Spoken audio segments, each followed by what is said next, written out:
सभी को good evening, नमस्कार, राधे राधे। कैसे हो आप लोग और कैसी चल रही है आपकी पढ़ाई? हम्म? उम्मीद करता हूँ सारे बच्चे एकदम अच्छे होंगे। मेरी आवाज़ आप तक जा रही है कि नहीं जा रही है? एक बार कमेंट करके सारे बच्चे बताओ कि मेरी आवाज़ आप तक जा रही है कि नहीं जा रही है।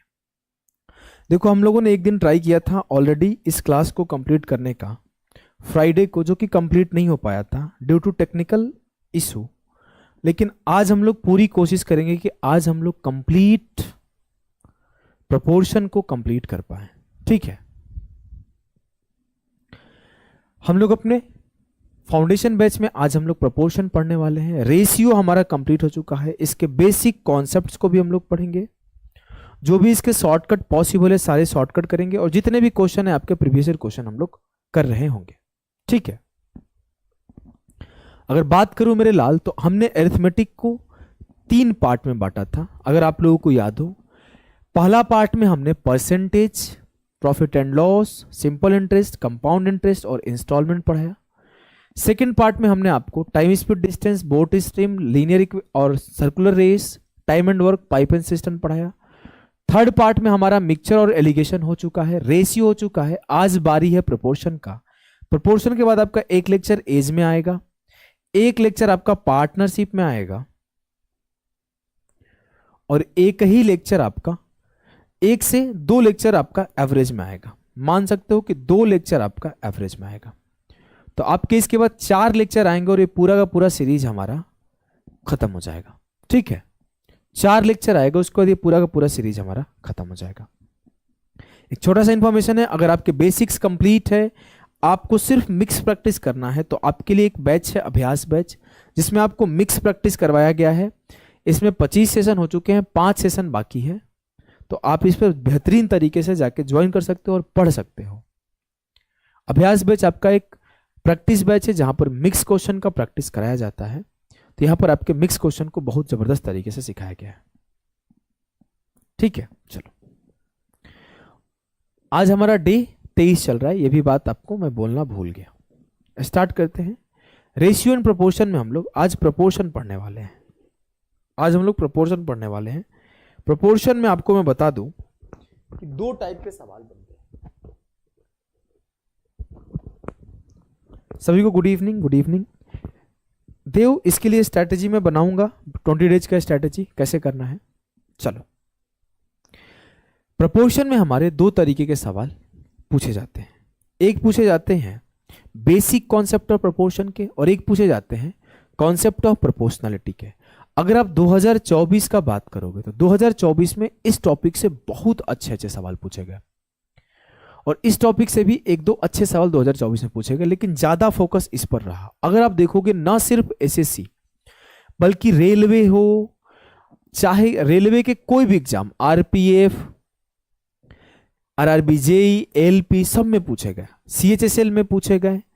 ये सवाल ऐसे सीडीएस में खूब पूछे जाते थे, लेकिन इस साल railway, RRB, JE, RPF, SI, CHSL, CGL में जो सवाल पूछे गए थोड़े अच्छे लेवल पर पूछे गए। तो सीजीएल वाला ये, और एक सवाल तो पूरा तरह से यूनिक पूछा गया 2 वेरिएबल फंक्शन को लेके। तो ये सवाल आपका सबसे जबरदस्त सीजीएल 2024 का जो टफेस्ट क्वेश्चन कहलाएगा, तो ये उसमें इसका एक नाम आएगा। One of the toughest question of SSC CGL 2024। इसको मैक्सिमम बच्चे कर ही नहीं पाए थे पेपर में। इसके अलावा आपके वो एक सीधा सवाल होता है ब्रेकिंग वाला, जो डायमंड टूट जाता है, उस पर एक सवाल पूछे गए थे। तो हमने अपने मन से 2 सवाल रख लिए थे, एक सीजीएल 22 का और एक अपने तरफ से, जिससे कि आपकी प्रैक्टिस हो जाए।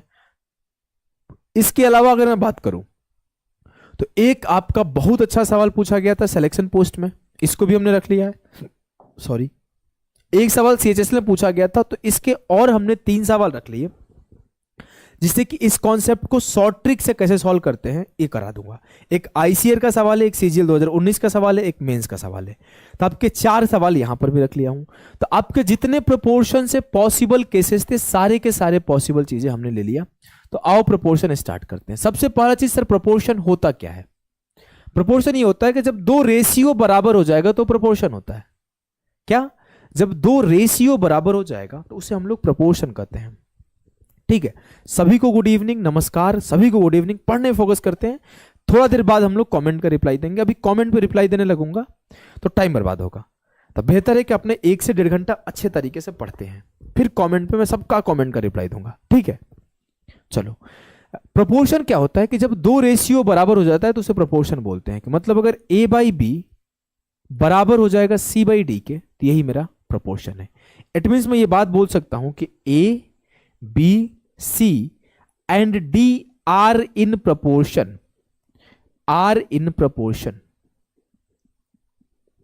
और इसको रिप्रेजेंट कैसे किया जाता है? इसको रिप्रेजेंट किया जाता है कि a अनुपात b समानुपात है, प्रोपोर्शन को हिंदी में बोलते हैं समानुपात c अनुपात d के। जब दो रेशियो बराबर हो जाता है तो उसे हम लोग प्रोपोर्शन बोलते हैं, और a:b बराबर होता है c:d का, ठीक है। क्लियर है? बोलोगे हाँ सर। इस पर एक बेसिक सवाल डायरेक्टली पूछ लिया गया था आपके सीपीओ में इस साल।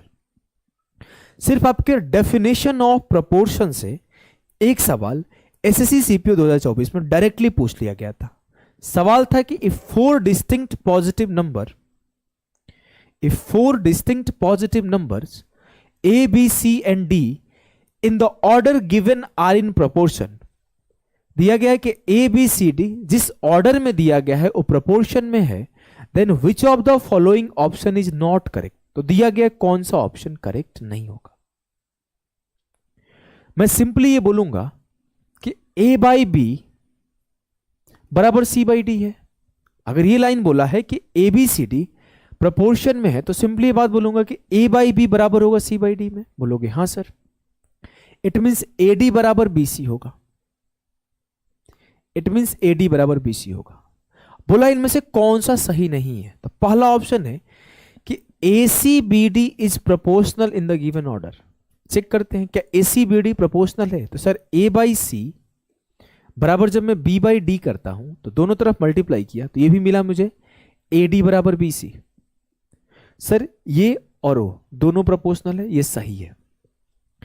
अगला बोला है D C B A is proportional in the given order. D C B A proportional है, it means D by C बराबर होगा बी बाई ए के। अगर मैं सॉल्व किया तो ए डी बराबर बी सी फिर से आ गया। अगला लाइन बोला है कि B A D C is proportional. देख लेते हैं कि बी बाई ए बराबर डी बाई सी, क्या ये प्रोपोर्शन है? तो बी सी बराबर डी है। सर फिर से ये सेम है। अब मुझे ये बात बोला गया कि वो जो ऊपर वाले 4 ऑप्शन थे A B C D proportion में थे, और जो ए बी सी तीनों ऑप्शन है इसमें जो दिए गए नंबर है, जो भी दिए गए वेरिएबल है, वो सारे के सारे सेम है। तो मुझसे बोला है कौन सा उसको फॉलो नहीं कर रहा है, which of the following is option is not correct. तो मेरे 3 तो करेक्ट हो गए। अगर एबीसीडी प्रोपोर्शन में है तो एसीबीडी भी प्रोपोर्शन में होगा, डीसीबीए भी प्रोपोर्शन में होगा, बीए डीसी भी प्रोपोर्शन में होगा। जो बच जाएगा ऑप्शन डी वो सही होगा। चेक भी कर लेते हैं क्या सीडी बीए प्रोपोर्शन में है। चेक करते हैं। सर सी बाई डी बराबर बी बाई ए, क्या ये प्रोपोर्शन में है? तो ए सी बराबर डी बी। सर अगर ये प्रोपोर्शन में होता तो इसमें भी ए डी बराबर बी सी आता, लेकिन ये ए सी बराबर डी बी आया है, तो ये प्रोपोर्शन में नहीं है। बहुत ही बेसिक सवाल है, बहुत ही बेसिक सवाल है। क्लियर है? बोलोगे हाँ सर एकदम क्लियर है। अगला सवाल है हमारा क्वेश्चन नंबर 2, सारे बच्चे करेंगे। पेड बैच लेना है तो आप योद्धा एप्लीकेशन से ले सकते हो, योद्धा एप्लीकेशन से ले सकते हो। और मेंस बैच में बैंकिंग के क्वेश्चन नहीं यार, बैंकिंग के क्वेश्चन कंप्लीटली डिफरेंट होते हैं एसएससी के क्वेश्चन से। तो आप लोग सिर्फ एसएससी और एसएससी से आसपास आईसीएआर हो गया, सीडीएस हो गया, उनके क्वेश्चन आपको देखने को मिलेंगे।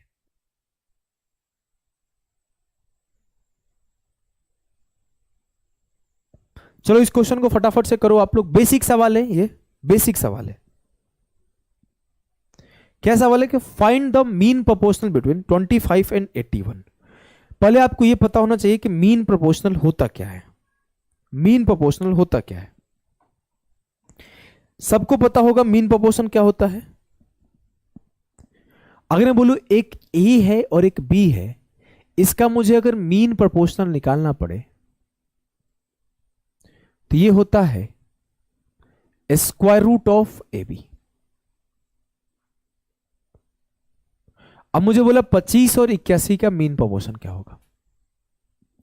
स्क्वायर रूट ऑफ 25 गुणे 81।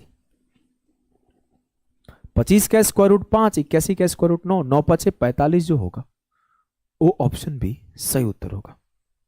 क्लियर है? बोलोगे हाँ सर एकदम क्लियर है। चलो क्वेश्चन नंबर 2 हम लोग करेंगे। बोला है 35 is the mean proportional of 25 and x, what is the value of x, बताइए। सर पेपर टफ आ सकता है, कुछ और बैंक के क्वेश्चन, मेरे भाई मेरे लाल, पेपर टफ आ सकता है, IIT JEE के क्वेश्चन डाल देने, ये कोई मतलब नहीं है ना, लिमिटेशन है। आज तक के SSC की हिस्ट्री में बैंकिंग टाइप कभी क्वेश्चन नहीं बनाया है। चलो पढ़ो चुपचाप यार, तुम लोग क्यों डिस्टर्ब करता है, ब्लॉक करवा दूंगा। मैं भी कॉल किया था अपने एडमिन को, देखो संभाल नहीं रहा है, उठाया नहीं, जो हमारे कमेंट देखते हैं तो अभी मैं सबको रिप्लाई भी वही देते और ज्यादा बोलने पे ब्लॉक कर देते हैं। ध्यान दो, यदि 35, 25 और x का मध्य अनुपातिक है, मीन प्रोपोर्शन है, तो क्या होगा, जो 35 है ये 25 और x का मीन प्रोपोर्शन है, तो 35 इंटू 35 बराबर होता है 25 इंटू एक्स के, 5 से काटा, 5 7 35, 5 7 35, तो x बराबर हो गया 7 7 49, तो x की वैल्यू जाएगी 49। बेसिक सवाल था, इजीली आपने कर लिया। क्वेश्चन नंबर 3 क्या है, the mean proportion of 0.14 and 2.24, 0.14 और 2.24 का मीन प्रोपोर्शन क्या होगा। बेसिक सवाल, 0.14 और 2.24 का मीन प्रोपोर्शन हो जाएगा। जो आपके मीन प्रोपोर्शनल से सवाल आया था वो सबसे ज्यादा आया था, लगभग 12-13 सवाल आए थे, मैंने 4 सवाल मीन प्रोपोर्शनल से रख लिया और बाकी हमने छोड़ दिया, ठीक है। अब हमने बोला अगर हम लोग इसे करें तो ये 14 से कट रहा है क्या, 14 कम 14, 14 छके 84, हाँ सर कट रहा है, तो इसको कर लो।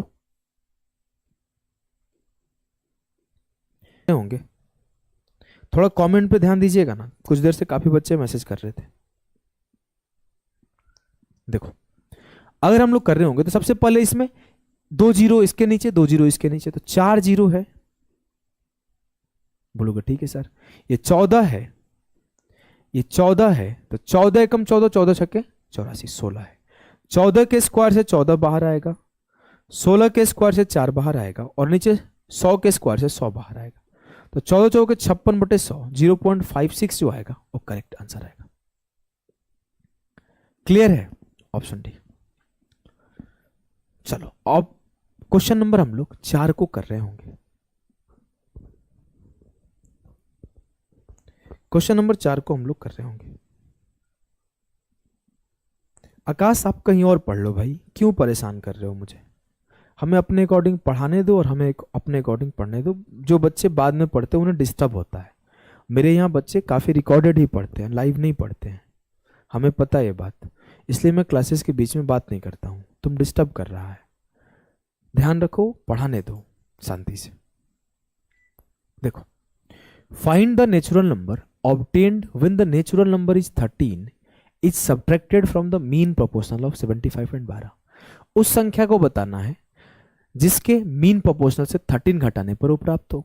तो किसका किसका मीन प्रोपोर्शन, 75 और 12 का निकाल दो भाई। 75 और 12 का जो मीन प्रोपोर्शन आएगा वो क्या आएगा सर, 25 गुणे 12 3 36। हमने कुछ नहीं किया, 75 को 25 इंटू 3 कर दिया, तो 36 इंटू 25, 5 इंटू 6, सर 30 आ गया। और 30 मीन प्रोपोर्शन आया है, 30 क्या है मीन प्रोपोर्शन, इसे 13 माइनस करना है तो 17 जो हो जाएगा सही उत्तर हो जाएगा। 17 जो हो जाएगा वो सही उत्तर हो जाएगा। बेसिक सवाल है, बहुत आसान सवाल है। आपके मीन प्रोपोर्शनल अगर हो गया तो अगला होता है आपका थर्ड प्रोपोर्शनल। थर्ड प्रोपोर्शनल से आपके क्वेश्चन इस बार नहीं आए थे, एक ही सवाल आया था थर्ड प्रोपोर्शनल से, तो इसे हम लोग कर रहे होंगे। थर्ड प्रोपोर्शनल आपका है find the third proportion of 36 and 48। तो थर्ड प्रोपोर्शन निकालते कैसे हैं इसे समझ लो। इसको हम लोग हिंदी में तृतीय अनुपात बोलते हैं, इसे हम लोग हिंदी में तृतीय अनुपात बोलते हैं। अगर मुझे 3 संख्या दे दे ABC, तो इसको हम लोग थर्ड प्रोपोर्शन बोलते हैं। और जो B है इसे हम लोग क्या बोलते हैं, B को ही हम लोग बोलते हैं मीन प्रोपोर्शनल, क्योंकि बीच में है। तो हम लोग अभी थर्ड प्रोपोर्शनल पे काम कर रहे हैं, तो C पे काम कर रहे हैं, तो ये होता है A/B बराबर, उल्टा कर रहा हूं, A/B बराबर बी बाई सी, हाँ सही तो है, बी बाई सी यही होता है। बोलोगे हाँ सर। अब मुझे अगर कोई बोल दे कि ये सी जो है थर्ड प्रोपोर्शनल, तो सी क्या आ जाएगा, बी के स्क्वायर बटे ए। रट्टा नहीं लगाना है, बस आपको ये ध्यान रखना है, इसे थर्ड प्रोपोर्शनल बोलते हैं। अगर मैं बोला गया कि 36 और 48 का तीसरा अनुपात क्या होगा, तो सिंपली आप बोल दोगे कि 36 अपॉन 48 बराबर 48 अपॉन थर्ड प्रोपोर्शनल को x मान लो। 12 तिया 36, 12 चौके 48, 3 से काटा, 16 तिया 48, x का वैल्यू आ जाएगा 16 गुणे 4 64। 64 will be the 64 will be the correct answer, option B. Clear है, बोलोगे हाँ सर। चलो अगला एक सवाल मैं आपको और देता हूं थर्ड प्रोपोर्शन से, क्योंकि एक ही सवाल है तो एक अपने तरफ से लिख देता हूं। जैसे एक सवाल हमने आपको दिया कि कोई संख्या है 297, कट रहा है किसी से, हाँ कट तो रहा है। अगला संख्या है आपका 99, इसका थर्ड प्रोपोर्शन क्या होगा बताइए। 297, 99 एंड x का तृतीय अनुपात क्या होगा। तो आपका x जो है तृतीय अनुपात होगा, थर्ड प्रोपोर्शनल होगा। बोलोगे हाँ सर, तो आप इजीली इस सवाल को कर लोगे कि 297 अपॉन 99 बराबर 99 अपॉन x। अगर मैं ध्यान से देखूं तो 3 बार जा रहा है, ये भी 3 बार चला जाएगा, तो जो x की वैल्यू आएगी वो 33 आएगी। ऑप्शन नहीं है यहां पर, नहीं तो 33 आपको टिक करना होता। अगला होता है चतुर्थ अनुपात, जिसे हम लोग फोर्थ प्रोपोर्शनल बोलते हैं। फोर्थ प्रोपोर्शनल बोलते हैं। अगर A B C D proportion में, तो इसे हम लोग चतुर्थ अनुपात बोलते हैं, इसी को हम लोग फोर्थ प्रोपोर्शनल बोलते हैं। यहां पर सीधा हो जाता है ए बाई बी बराबर सी बाई डी। इसको निकाल लेते हैं आगे सॉल्यूशन करके। बोला है 10, 12 और 15 का चौथा अनुपात या फिर फोर्थ प्रोपोर्शनल बताएं, तो क्या होगा। 10/12 बराबर 15/x। 5 दूना 10, 5 तिया 15, 2 से काटा 2 छक्के 12, तो x का वैल्यू आ जाएगा 6 तिया 18। Option A 18 will be the correct answer. Basic सवाल था, ऑलमोस्ट सारे बच्चे कर पाएंगे इस सवाल को।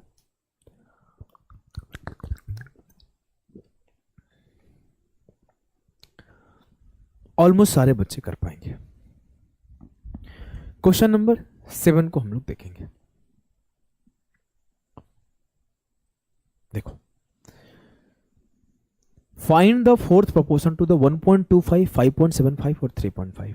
मेरे लाल आकाश, आपको बताऊं तो जिन एग्जाम को मैं बोलता हूं उन एग्जाम का प्रिपरेशन कराता हूं। अगला मैसेज आप ना करो प्लीज, नहीं तो मैं अपने हाथ से ब्लॉक कर दूंगा। अगर मैं आपको बैंकिंग के लिए बोलूंगा तो हम लोग डाल देंगे। अभी हमने बैंकिंग के क्वेश्चन बैंक नहीं उठाए हैं। कुछ टीचरों को आप देखोगे वो आते हैं तो उनके बैच में वो लिख देते हैं कि मैं उस एग्जाम के लिए भी तैयारी एलिजिबल है, ये बैच आपका उस एग्जाम के लिए भी, उस एग्जाम के जो एग्जाम आता है सब एग्जाम के लिए उनका बैच होता है। लेकिन हमने बहुत साफ साफ शब्दों में बोला है मेरा batch SSC exams, railway exams और आपके सीडीएस एग्जाम्स, सीसेट एग्जाम्स, इन सब के लिए है। रेलवे में अरिथमेटिक पोर्शन ज़्यादा पूछता है, तो हम लोग अरिथमेटिक पोर्शन पे हम उस लेवल पर, रेलवे के लेवल पर नहीं जाते हैं। हमने आपके अदर सारे लेवल जितने भी स्टेट एग्जाम होते हैं उन्हें कवर कर देता हूँ, रेलवे एग्जाम कवर कर देता हूँ, UPSI, Bihar SI, Bihar SSC सबको कवर कर देता हूँ। लेकिन आपके बैंक लेवल कवर नहीं करता हूँ, कैट लेवल कवर नहीं करता हूँ। कुछ चैप्टर्स हमने बैंक लेवल, कैट लेवल भी करे हैं, लाइक रेस को, बोट स्ट्रीम को, अगर आप देखोगे तो। लेकिन जहां पे रिक्वायरमेंट नहीं होता है हम उस लेवल को टच नहीं करते हैं। आने वाले टाइम में अगर हम अपडेट करेंगे, क्वेश्चंस ऐड करेंगे तो आपको बता देंगे, ठीक है। आने वाले टाइम में ऐड करेंगे, लेकिन अभी जब तक हम काम नहीं करते तब तक हम बड़ी बड़ी बहकावा वाली बातें नहीं करते। तो बहकावे वाली बातें करने से बेहतर है जब मैं करूंगा तो बताऊंगा, अब चुपचाप पढ़, ठीक है। देख, find the fourth proportion of 1.25 and 5.75 and 3.5 का चौथा अनुपात क्या होगा। 1.25, 5.75, 3.5 और x का चौथा अनुपात, मान लेते हैं इसका चौथा अनुपात x है, काटाकोटी करते हैं, डेसिमल से डेसिमल खत्म, 25 5 125, 7 का मल्टीपल आएगा यार, 7 का मल्टीपल आएगा, मुझे तो दिख गया ना, ये जाएगा इधर तो 7 का मल्टीपल आना ही है। 25 दूना 50, 25 दिया 75, 5 से काटा, 5 7 35, 7 गुणे 23 16.1। आप सिंपली 7 का मल्टीपल देखते तो 7 का मल्टीपल ये भी नहीं है, ये भी नहीं है, ये भी नहीं है, ऑप्शन ए आंसर हो जाता। पेन नहीं उठाना पड़ता, पेन नहीं उठाना पड़ता, समझ गए। चलो क्वेश्चन नंबर 8 क्या है कि the fourth proportion to 4a and 16a is 81, what is the value of A. 4a और 16a का जो चौथा अनुपात है वो 81 है। 4 चौके 16, 4a स्क्वायर बराबर हो जाएगा 81 के, तो a स्क्वायर बराबर होगा 81/4 के, तो a बराबर होगा 9/2 के। Option C, option C 9/2 will be the correct answer of this question. Clear है, बेसिक सवाल था ये भी, ये सारे बेसिक सवाल है आपके पेपर के आए हुए, ये सारे फोर्थ प्रोपोर्शन पर भी बेसिक सवाल है। एक सवाल और है आपका फोर्थ प्रोपोर्शनल पर, इसे खुद से करो कि 2 to the power 3 at to the power 5.06 at to the power -4.06, एक बच जाएगा, 2 का क्यूब बटे 8, आंसर 1 आएगा इसका। खुद से करना, बेसिक सवाल है, ये एक बेसिक सवाल है। उम्मीद नहीं, यकीन है कि आप इस सवाल को भी कर लिए होंगे। अगर आप कर लिए होंगे तो इस सवाल को करो, ये इस साल का एक बेहतरीन सवाल है, आपके सिलेक्शन पोस्ट में पूछा गया। इस सवाल पे मैं आपको 10-15 सेकंड 20 सेकंड का समय देता हूं, इसे करने का कोशिश करो।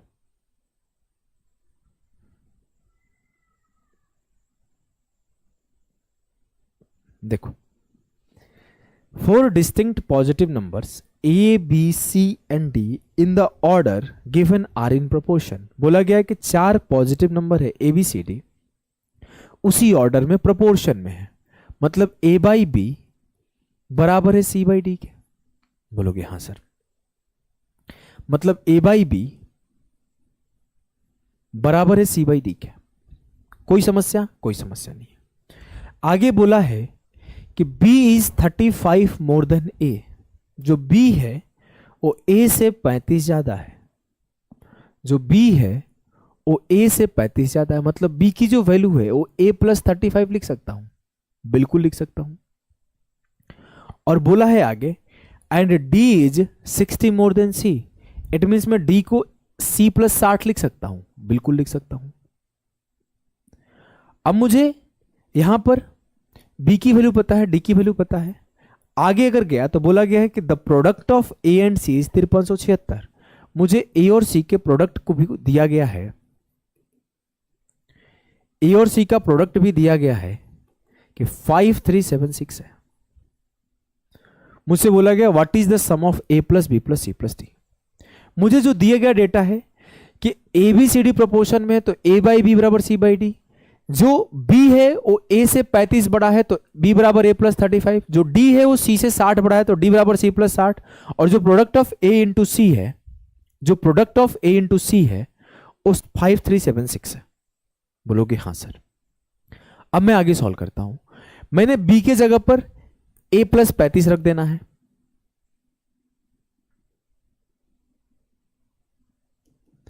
और मैंने d के जगह पर c प्लस 60 रख देना है।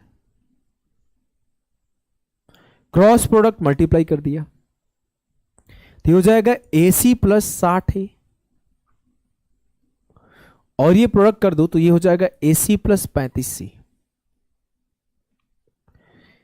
AC से AC खत्म, A इज टू C जो आ गया आपका ये 35/60 आ गया। अगर मैं रेशियो काट दूं तो 5 7 35 और 12 5 60, 7:12 आ गया। बोलोगे हाँ सर। अब मुझे A का वैल्यू पता है कि 7 यूनिट है, C का वैल्यू पता है 12 यूनिट है, तो 7x into 12x 84x square का जो वैल्यू है वो 5376 है। काट दूं अगर तो 12 से ही काट दो, अगर तो 12 चौके 48, 12 चौके 48, 12 8 96, 7 6 42, 7 चौके 28, एक्स स्क्वायर का वैल्यू 64 है, तो एक्स का वैल्यू क्या हो जाएगा 8। जैसे एक्स का वैल्यू 8 आया तो मैं बोल सकता हूं ए का वैल्यू हो जाएगा 7 8 56, सी का वैल्यू हो जाएगा 12 8 96, बी का वैल्यू हो जाएगा 56 प्लस 35, तो 56 5 61 30 91, और डी का वैल्यू आ जाएगा 96 प्लस 60, तो 9 6 15 156। मुझे बोला कि इन सब का सम क्या आएगा, इन सब का सम आएगा 6 6 12 6 18 1 19 की 9, एक बचा, 9 9 18 18 10 28 1 29 की 9, दो बचा, और 2 1 3, 2 1 3। जो ए बी सी डी के सम आएगा वो 399 आएगा। क्लियर है? बेहतरीन सवाल आज स्क्रीन सिलेक्शन पोस्ट 2024, बेहतरीन सवाल आज स्क्रीन सिलेक्शन पोस्ट 2024। समझ में आया कि नहीं आया? अगर समझ में आया तो एक और बेहतरीन सवाल आपके सामने CHSL में, और ये नया सवाल नहीं है, ये सवाल तो पिछले 5 साल से लगातार पूछ रहा है। 2019, 2020, 2021 जब मैं पेपर दे रहा था मेरे टाइम पे ये सवाल आया हो, कई बार आया है। 2018, 19, 20, 21, 22, 23, 24 तक आया, 25 में ही पूरा चांसेस है कि आएगा ये सवाल। बोला गया जब प्रत्येक संख्या 7, 11, 18 और 23 में x जोड़ा जाता है तो प्राप्त संख्या अनुपात में होती है। When x is added to each of the numbers 7, 11, 18 and 23, then the numbers so obtained are in proportion. Basic से अगर करोगे तो ये होगा कि जब 7 में x जोड़ा गया, 11 में x जोड़ा गया और 18 में भी x जोड़ा गया और 23 में भी x जोड़ा गया, तो ये मुझे प्रोपोर्शन में मिला। तो मुझसे बोला है कि what is the mean proportion between x minus 1 और 2x माइनस 10। x माइनस 1 और 2x माइनस 10 का मीन प्रोपोर्शन क्या होगा। अब मैं यहां पर x का वैल्यू निकालूंगा, फिर जाके इसका मीन प्रोपोर्शन निकालूंगा। किसका मीन प्रोपोर्शन? x माइनस 1 और 2x माइनस 10 का। बोलोगे हाँ सर। चैलेंज क्या है? x निकालना चैलेंज है। चैलेंज क्या है? x निकालना चैलेंज है। x को मैं वैसे गुणा करके निकालूंगा तो टाइम लगेगा, कम से कम मुझे 30 सेकंड से 40 सेकंड, क्या 50 सेकंड भी लगेगा तो भी सॉल्व नहीं हो पाएगा। ये तो इजी डेटा है। अगर आप पुराने पेपर में जाओगे 19 में, 2019 मेंस का सवाल है तो ये आपका डेटा है। अगर आप जाओगे CGL 2018 या 2019 प्री का सवाल है तो ये आपका बड़े बड़े डेटा है। एक ICAR का सवाल है, ये बड़े बड़े डेटा है। तो चैलेंज है इसका x निकालना, और मैं बोलूं कि आप बिना क्रॉस मल्टीप्लाई किए करो तो ये और डिफिकल्ट हो जाता है। तो आप अगर क्रॉस मल्टीप्लाई करके करोगे तो आ तो जाएगा आंसर, लेकिन ये टाइम टेकिंग प्रोसेस हो जाएगा, टाइम टेकिंग। यहां पर अगर आप इसको जल्दी करना चाहते हो तो एक शॉर्टकट है, ध्यान देना, डिफरेंस अप्रोच बोलते हैं। कैसे करते हैं ध्यान देना। 7, 11, 18, 23, 7 और 18 के बीच का डिफरेंस ले लो, 11 होगा, होगा ना? बोलोगे हाँ सर। नीचे लिख लो अलग से 11। 11 और 23 के बीच का डिफरेंस ले लो, 12 आएगा। जब आपने डिफरेंस किसको किसको लिया है, फिर से ध्यान दो, एक पहले वाले का और एक इसका वाला, एक इसका वाला एक इसका वाला। तो 7 और 18 के बीच का डिफरेंस, 11 और 23 के बीच का डिफरेंस, 11:12। अब आपको इनके बीच का जो डिफरेंस 1 है, या तो इसके बीच के डिफरेंस या तो इसके बीच के डिफरेंस के बराबर कर दो। सर इसके बीच का डिफरेंस 4 है तो 4 से इसे मल्टीप्लाई कर दो, तो हो जाएगा 11 चौके 44 और 12 चौके 48। तो आप बोलोगे सर 7 में क्या ऐड करूं कि 44 मिले? 37। तो x की वैल्यू 37 है, तो अब सीधा सीधा बोल दोगे 37 माइनस 1 36, और 37 दूना 74 से 10 गया 64। इसका स्क्वायर रूट 6, इसका स्क्वायर रूट 8, 6 गुणे 8 48 आंसर आ जाएगा। जरूरी नहीं कि आप इसके 4 के डिफरेंस के बराबर करो, आप इसे चाहोगे तो इसके 5 के डिफरेंस के बराबर करोगे तो आंसर आ जाएगा। अगर 11/12 में 5 से मल्टीप्लाई कर दोगे तो क्या आ जाएगा? 11 5 55, 12 5 60, 18 से कितना ज्यादा है? 37। तो फिर से आपका x की वैल्यू 37। ये बेस्ट अप्रोच है मेरे भाई। फॉर्मूला रटना नहीं है आपको, फॉर्मूला नहीं रटना है। ये आपका बस 2 बार आप डिफरेंस निकालोगे आंसर आ जाएगा। कोई फॉर्मूला रटने की नीड नहीं है। प्रोपोर्शन में बस आप 2 बार डिफरेंस निकालोगे आंसर आ जाएगा। फॉर्मूला रटने की नीड ही नहीं है। उतना बड़ा फॉर्मूला क्यों रटोगे? मैं आपको अगला सवाल सिखाऊंगा, आप इस पे अप्रोच को और अच्छे से समझने का कोशिश करना। देखो क्या है, बोला गया है कि 2, 3, 30, 35 में क्या जोड़ा जाए, मतलब x जोड़ा जाने पर ये प्रोपोर्शन में आता है। तो बोला गया मीन प्रोपोर्शन बताना है x प्लस 7 और x माइनस 2 का। मैंने बोला भाई क्या है, एक 2 है, एक 3 है, एक 30 है और एक 35 है। 2 और 30 के बीच का डिफरेंस कितने का है, 28 का। 3 और 35 के बीच का डिफरेंस कितने का है, 32 का। 4 से काट लिया, 4 7 28, 4 8 32। ये 7:8 में है। इनके बीच कितने का गैप है, 1 का। इनके बीच कितने गैप है, 1 का। सर ये गैप बराबर है, हाँ बराबर है। तो 2 में क्या जोड़ूंगी, 7 बन जाएगा, 5। x की वैल्यू 5 है। जैसे x की वैल्यू 5 आई, मुझे क्या निकालना है, x प्लस 7 और x माइनस 2 के बीच का मीन प्रोपोर्शन। तो 5 प्लस 7 12 हो जाएगा और 5 माइनस 2 3 हो जाएगा। 12 या 36 का स्क्वायर रूट 6 आंसर। मेंस का सवाल है, अगर आपके बेसिक पे छोटा सा कमांड है, इस सवाल को 15 से 20 सेकंड के अंदर कर लोगे पेपर में। आपका जरूरी नहीं कि हर बार एडिशन से ही सवाल है, हो सकता है कभी कभी सब्ट्रैक्शन से सवाल आ जाए, तो उसको भी निपटा सकते हो। बोला यदि संख्या 32, 45, 30, 42 में से क्या घटाया जाए कि, या फिर x घटाने पर जो संख्या आती है वो प्रोपोर्शन में है, तो x प्लस 2 और 2x माइनस 4 के बीच मध्य अनुपाती क्या होगा। इजीली कर लोगे। फिर से वही काम, एक ही अप्रोच हर जगह अप्लाई होता है।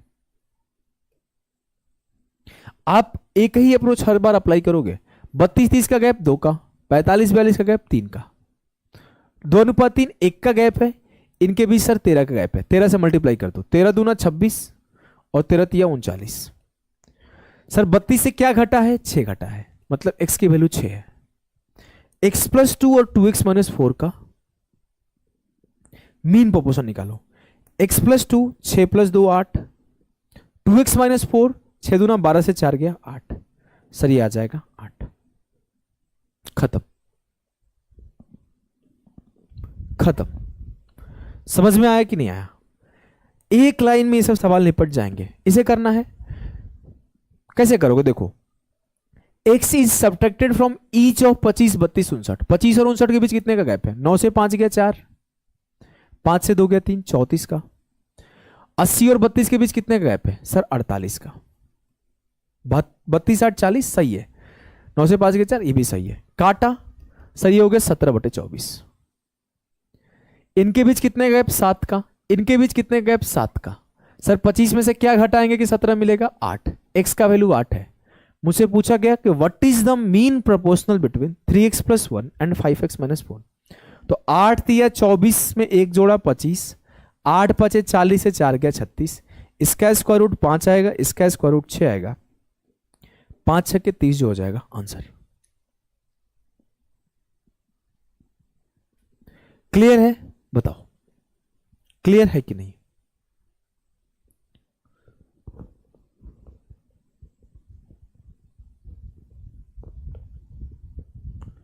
बताओ।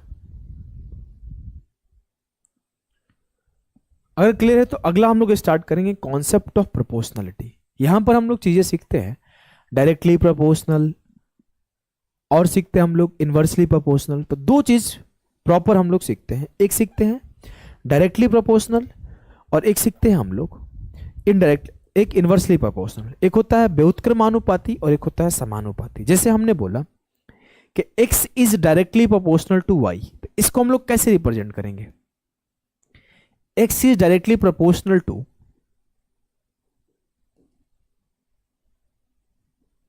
y, तो हम लोग इसे रिप्रेजेंट करेंगे x directly proportional to y। अगर हमने ये मेंशन किया x is inversely proportional to y,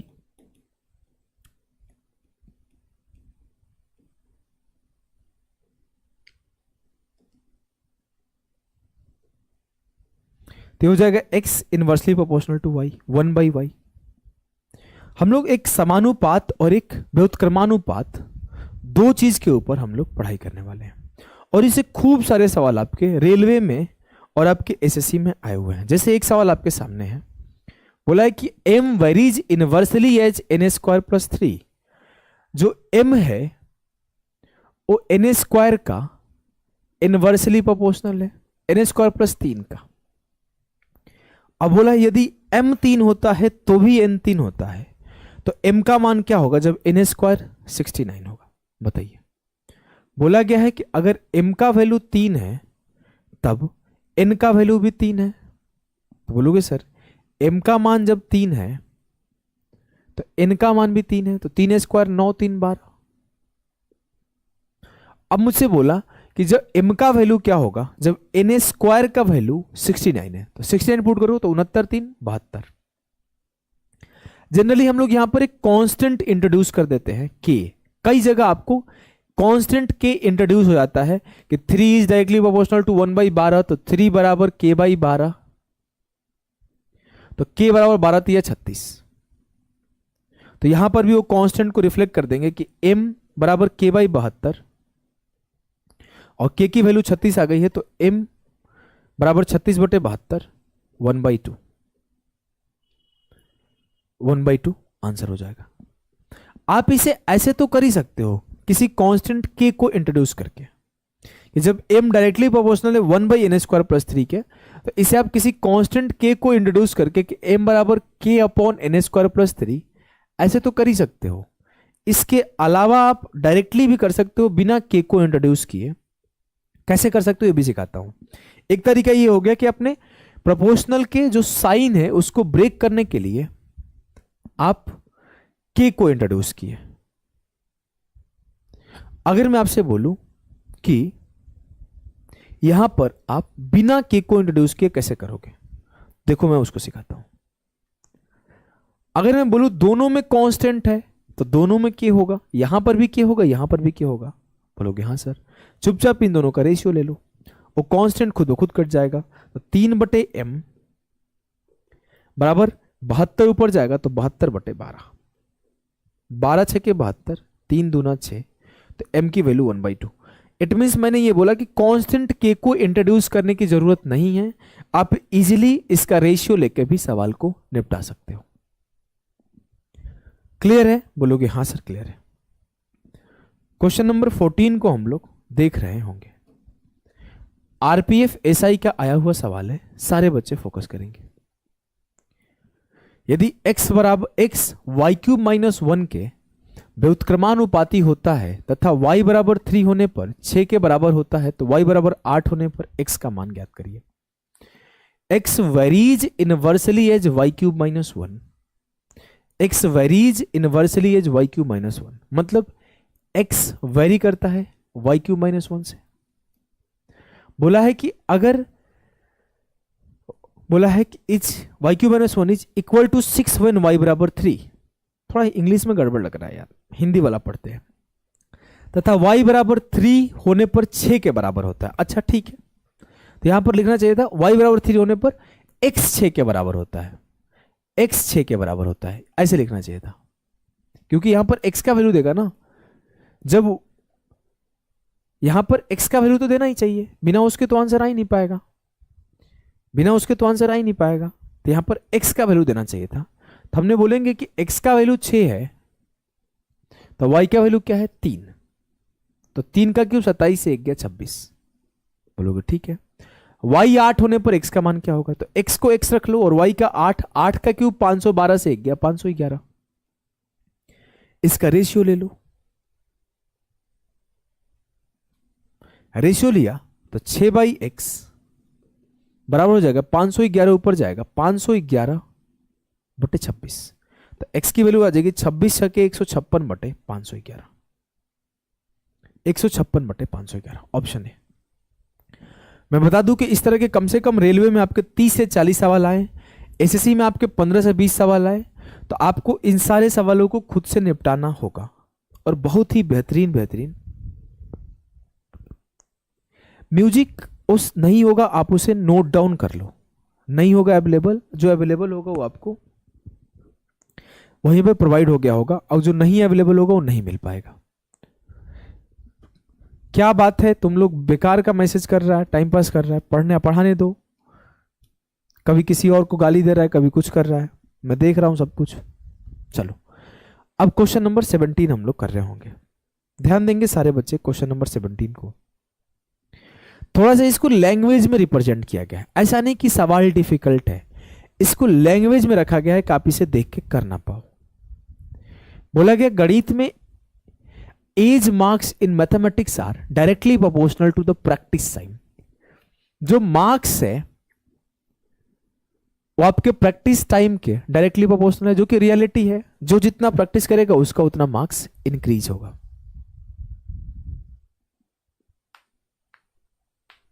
देखो अब यहां पर बोला गया in 6 hours of practice a get 70 marks, what should be the practice time approximately to get 90 marks. अब बोला जा रहा है साफ साफ कि ए को 70 मार्क्स मिल रहे हैं जब उसने 6 घंटे रेगुलर प्रैक्टिस किया है, तो 90 मार्क्स पाने के लिए उसे कितने घंटे प्रैक्टिस करने पड़ेंगे। मतलब 70/90 बराबर हो जाएगा 6/x। बोलोगे जी सर, 0 से 0 खत्म, 9 6 के 54, x इधर गया तो 54/7, 7 7 49, 5 बचा, 7 सही 5/7, 7 सही 5/7 मतलब 7 7 49, लगभग 7.7 आवर्स, लगभग 7.7 आवर्स। ठीक है, ऑप्शन बी इसे करो। ये आपका सीजीएल का आया हुआ सवाल है। बोला गया x varies directly with the cube of y and inversely with the square of z। जो x है और डायरेक्टली प्रोपोर्शनल है क्यूब ऑफ y के और इनवर्सली प्रोपोर्शनल है स्क्वायर ऑफ z के। x varies directly with the cube of y and inversely with the square of z। बोला गया जब x 1/36 है तब y बराबर 2 और z बराबर 3 है, तो 2 का क्यूब 8 और z का स्क्वायर 9, 3 का square 9। Then what is the value of 800 into X. 800x का वैल्यू क्या होगा। जब y 3 है तो 3 का क्यूब 27 और z 5 है तो 5 का स्क्वायर 25 और ये x हो जाएगा। रेशियो ले लो 1/36 अपॉन x और 8/9 ऐसे करके, तो 1/36x बराबर हो जाएगा 8/9 इंटू 25/27। क्लियर है। बोलोगे हाँ सर सब तो क्लियर ही है। यार कटना चाहिए था, कट नहीं रहा है क्या। चलो कोई बात नहीं। 9 चौके 36, x की मान क्या आ जाएगी सर। x की मान आ जाएगी आपका, बड़ा अजीब सा लग रहा है मुझे, चलो कोई बात नहीं। 27 यहां जाएगा, ये यहां जाएगा 27। अगर इसको ले जाऊं 4x इंटू 8 इंटू 25, तो 25 8 है 200, 200 गुणे 4 800x की वैल्यू 27। आसान हो गया यार, देखने में बस हार्ड लग रहा था। सीधी सी बात है कि 800x की वैल्यू 27, खत्म। सीधा सीधा आपसे पूछा भी गया था। ठीक है, बेसिक सा सवाल है, इजीली आप कर पा रहे हो। क्वेश्चन नंबर 19,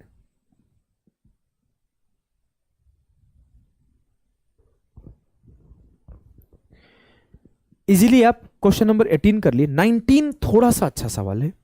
यह आपका 2 वेरिएबल वाला सवाल है जो कि पहली बार एसएससी में पूछा गया और काफी बच्चों के लिए यह सवाल नया रहा और कोई कर ही नहीं पाया। इस सवाल को आप ध्यान से समझोगे तो कर पाओगे। ध्यान दो, सवाल है कि function of a 2 variable varies directly with x and inversely with y। सीधा सीधा बोला है कि फंक्शन ऑफ 2 वेरिएबल। अब 2 वेरिएबल का फंक्शन है तो यहां पे सीधा सीधा बोलोगे कोई फंक्शन है जिसके 2 वेरिएबल हो, कोई भी आप 2 वेरिएबल मान लो, एक a मान लो, एक b मान लो, चाहे एक m मान लो, एक n मान लो, एक p मान लो, एक q मान लो, कुछ भी मान लो, 2 वेरिएबल मान लो। यहां पर एक वेरिएबल नहीं है, अभी तक आपका एक ही वेरिएबल था जिसको आप रेशियो लेके काट सकते थे। उसका कांस्टेंट के आप चाहोगे तो मानो, चाहोगे तो मत मानो, लेकिन यहां पर 2 वेरिएबल है। तो मान लेता हूं कि एक जो वेरिएबल है वो a है और एक वेरिएबल b है। तो बोला गया कि फंक्शन जो है वो डायरेक्टली प्रोपोर्शनल है x के, तो आप ऐसे लिखोगे f डायरेक्टली प्रोपोर्शनल है x के और inversely with y and inversely with y। तो एक x है और एक y है, लेकिन ये 2 वेरिएबल है, तो इसलिए हम लोग एक को a से और एक को b से ब्रेक करेंगे कांस्टेंट से। तो हम लोग सीधा लिखेंगे कि फंक्शन f बराबर है ax plus b by Y के। हमने सीधा सीधा उस के प्रोपोर्शनल वाले साइन को ब्रेक कर दिया। ठीक है, ध्यान दो, बहुत अच्छा सवाल है। बोला कि determine the function when x बराबर 5 एंड y बराबर 3। अब इस फंक्शन की वैल्यू बतानी है जब x बराबर 3 है और y बराबर 5 है। इसकी वैल्यू बतानी है। कब, किस कंडीशन में बतानी है भाई? गिवन दैट जब x बराबर 0 है एंड y बराबर 1 है तो f बराबर 15 है। तो x बराबर 0 है, f बराबर 15 है और y बराबर 1 है। तो यहां से हमने इजीली निकाल लिया कि b का वैल्यू 15 आ गया। तो यहां पर b का वैल्यू पुट कर सकते हो 15/5। एंड एक और कंडीशन है कि जब x बराबर 1 है, y बराबर 15 है, f बराबर 2 है। तो ये पहला कंडीशन था। सेकंड कंडीशन हम लोग करेंगे कि f बराबर क्या दिया गया है 2, तो 2 पुट कर दिया। x बराबर क्या दिया गया 1, तो a इंटू 1 a हो गया। f बराबर क्या है, y बराबर क्या है 15, तो b का वैल्यू 15 है, तो 15/15, तो ये 15/15 हो जाएगा। तो एक बचा, तो एक को इधर भेजोगे तो a का वैल्यू आ जाएगा 2 से गया 1, 2 से 1 गया 1। मुझे a का वैल्यू 1 मिल गया, तो 3 इंटू 1 ये 3 हो जाएगा। तो 5 दिया 15, जो f का वैल्यू आया वो 3 3 6 आया। 6 आया, 6 थोड़ी आएगा यार, कहीं मिस्टेक कर दिया हूं क्या? हमने सब कुछ सही किया है। अच्छा, हमने एक छोटा सा मिस्टेक कर दिया है। आप लोग अगर नहीं देख पाए हो तो मैं देख लिया। यहां पर बोला है x बराबर 5 और y बराबर 3। हमने x को 3 और y को 5 ले लिया है। x बराबर 5 लेना था और y बराबर 3 लेना था। तो आंसर आपका हो जाएगा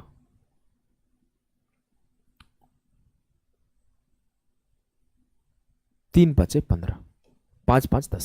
सही है, 10 आएगा।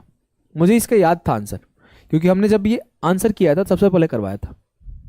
ठीक है।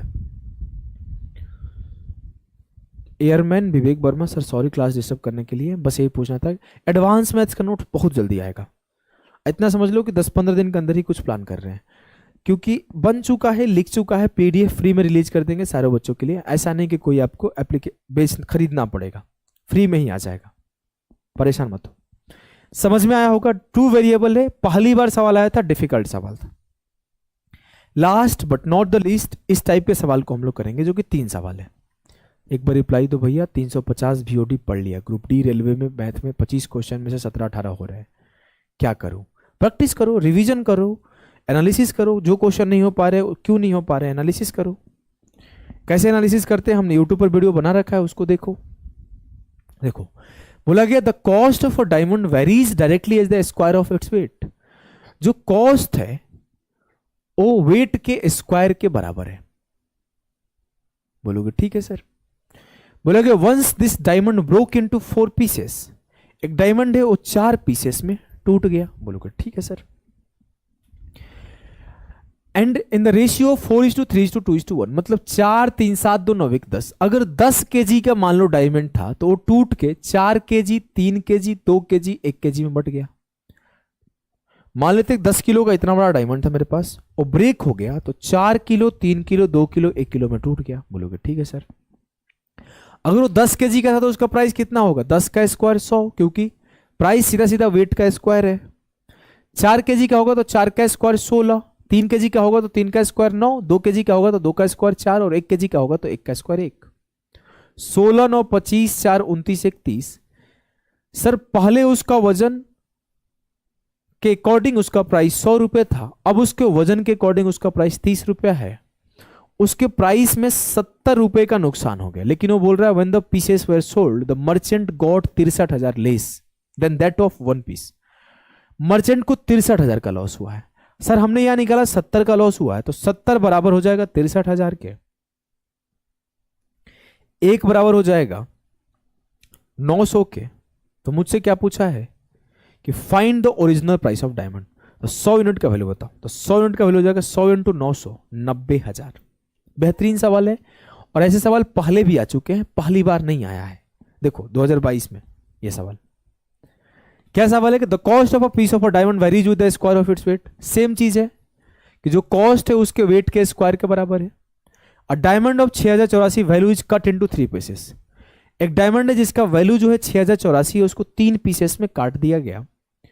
तो पूछा जा रहा है कि whose weights are in the ratio of 3:2:1, उसके जो वेट है 3:2:1 में है। Find the loss involve.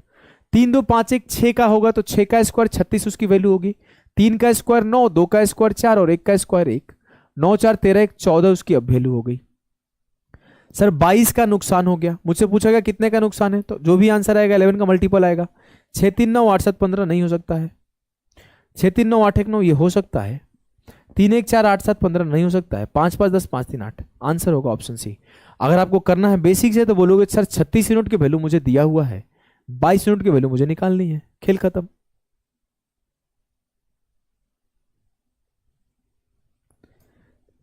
छत्तीस यूनिट की वैल्यू मुझे दिया गया है और 22 यूनिट की वैल्यू मुझे निकालना है, इजीली आंसर। देखो 22वां करो, 22वां क्या, marble broke into 5 equal parts, the price of a marble is directly proportional to its cubic weight, if there is loss और profit after breaking the marble. Same सवाल है, खुद से करो।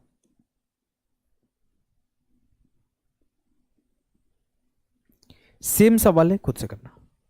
इसका आंसर कितना आएगा बता दूं, 5 इक्वल पार्ट में हो रहा है और उसका स्क्वायर के फॉर्म में है, तो 5 का स्क्वायर 25, 1 1 1 1 1 5 हो जाएगा, 20 का लॉस 25 के ऊपर, 25 चौके 100, 20 चौके 80, कुछ गड़बड़ कर दिया लग रहा है।